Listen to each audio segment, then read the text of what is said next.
Gävle är bland annat känt för kaffe och Brynäs, men också för sina bränder i form av brinnande julbockar.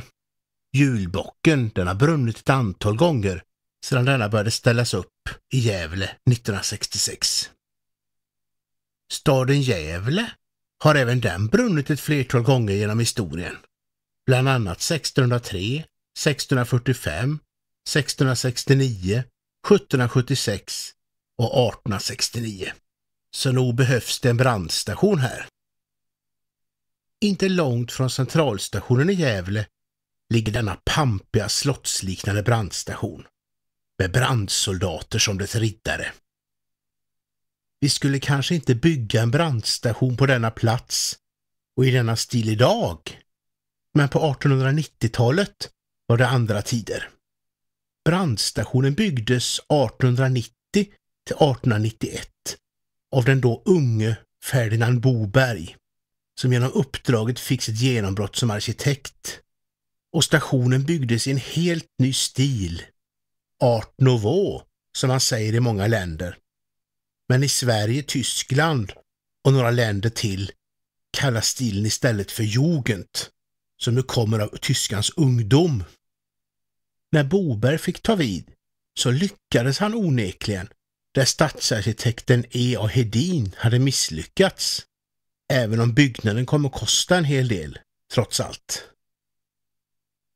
På denna brandstation har det säkert talats mycket slang genom åren.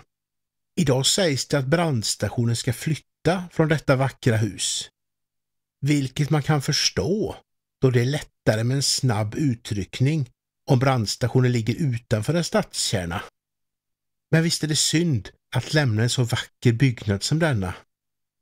Tiden har gått sedan den stod färdig på 1890-talet och utrustning och utryckningsfordon har förändrats en hel del genom åren.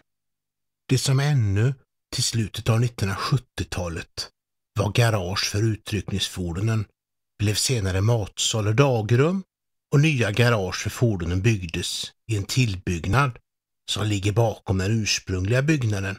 En tillbyggnad som bryter helt i stilen, men som inte syns så mycket på dessa bilder.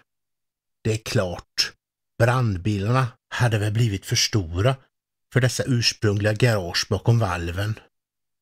Här har många brandsoldater med såväl hästdragna brandsprutor som brandbilar stormat ut genom åren på utryckning för att släcka bränder och rädda människor i nöd.